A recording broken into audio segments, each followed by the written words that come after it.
ঢাকা মেডিকেলে চিকিৎসাধীন গণ অধিকার পরিষদের সভাপতি নুরুল হক নূরের শারীরিক অবস্থা এখনও শঙ্কামুক্ত নয় বলে জানিয়েছেন চিকিৎসকরা। নাক, চোয়াল, মাথা এবং চোখে গুরুতর আঘাতপ্রাপ্ত হয়েছেন তিনি। তার চিকিৎসায় মেডিকেল বোর্ড গঠন করা হয়েছে। এদিকে হামলার নিন্দা জানিয়ে অবিলম্বে জড়িতদের গ্রেফতারের দাবি জানিয়েছেন বিএনপি নেতা ডক্টর আব্দুল মঈন খান। আরও জানাচ্ছেন মহসিন কবির। শুক্রবার রাতে এভাবেই হামলার শিকার হন ডাকসুর সাবেক ভিপি ও গণ অধিকার পরিষদের সভাপতি নুরুল হক নূর। এ সময় সেনা ও পুলিশ সদস্যদের পাশাপাশি লাল টি শার্ট পরিহিত এক ব্যক্তি তাকে বেধড়ক পেটান। জানা গেছে ওই ব্যক্তি পল্টন থানায় দায়িত্বরত কনস্টেবল মিজানুর রহমান। গুরুতর আহত নূরকে গত রাতেই ঢাকা মেডিকেল কলেজ হাসপাতালে ভর্তি করা হয়। পরে আইসিইউতে স্থানান্তর করা হয় তাকে। নূরের চিকিৎসায় গঠন করা হয়েছে মেডিকেল বোর্ড।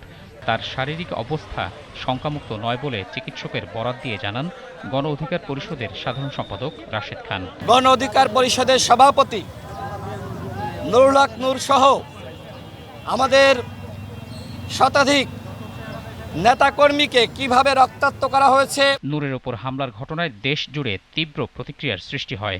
বিএনপি, জামাত ও এনসিপি সহ জুলাই বিপ্লবের সহযোগী বিভিন্ন রাজনৈতিক দল ও সংগঠন এই হামলার কড়া প্রতিবাদ জানিয়েছে। শনিবার সকালে নূরকে দেখতে হাসপাতালে যান বিএনপি নেতা ডক্টর আব্দুল মঈন খান এবং গণসংহতি আন্দোলনের প্রধান সমন্বয়কারী জোনায়েদ সাকি। তারা এই হামলার নিন্দা জানিয়ে অবিলম্বে জড়িতদের বিচারের মুখোমুখি করার দাবি জানান। আমাদেরকে আজকে ঐক্যবদ্ধ থাকতে হবে। ফ্যাসিবাদ বিরোধী লড়াইয়ে আমরা যেভাবে ঐক্যবদ্ধ ছিলাম, আমরা আজকের বাংলাদেশের যে গণতান্ত্রিক রূপান্তর, গণতান্ত্রিক যে পুনর্গঠন চলছে, সেইটাতে আমরা ঐক্যবদ্ধ থাকি।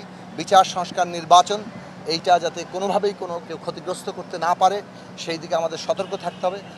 আমরা ঐক্যবদ্ধ থাকলে কোনো অবস্থাতেই এই কোনো ষড়যন্ত্রই সফল হবে না। নির্মমভাবে আঘাত হানা হয়েছে, যার ফলশ্রুতিতে তিনি আজকে আইসিইউতে আছেন। তাকে এই নির্মম নির্যাতনের শিকার হতে হবে, এটা বাংলাদেশের কোনো মানুষ মেনে নিতে পারে না। হামলায় আহত গণ অধিকার পরিষদের সাধারণ সম্পাদক রাশেদ খান অভিযোগ করেন, পরিকল্পিতভাবে এই হামলা চালিয়েছে একটি গোষ্ঠী। এই ঘটনায় দলীয় ফোরামের সিদ্ধান্তের পর মামলা করা হবে বলেও জানান তিনি। সেনাবাহিনীর বিবৃতি আমরা প্রত্যাখ্যান করেছি এবং এরপরেও সেনাবাহিনীর ঊর্ধ্বতন কর্মকর্তার সাথে আমাদের যোগাযোগ হয়েছে, তারা আমাদের সাথে কথা বলেছেন। আমি তাদেরকে স্পষ্টভাবে বলেছি, এই ঘটনার সাথে যারা জড়িত তাদেরকে অবশ্যই ব্যবস্থা নিতে হবে।